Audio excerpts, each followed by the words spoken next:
Sa tuwing ika-11 ng Agosto, ginaganap ang Gigantes Festival sa Lucban, Quezon. Ang Gigantes Festival ay isang taunang pista sa Pilipinas na ginaganap tuwing ika-11 ng Agosto sa Lucban, Quezon bilang pagdiriwang ng kultura at pananampalataya. Tampok sa selebrasyon ang parada ng malalaking papier-mâché na higantes na may taas na umabot sa 14 na talampakan na nagbibigay buhay sa kasiyahan at tradisyon ng bayan.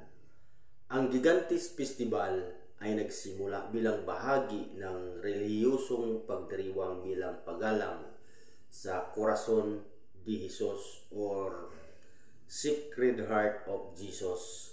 Isa sa mga pangunahing atraksyon ay ang pagsasayaw at prosesyon ng dalawang higantes na nakasuot ng makukulay at malikhaing kasuotan. Ang festival ay hindi lamang pagpapakita ng sining at talento ng mga Tagalogban, kundi isa ring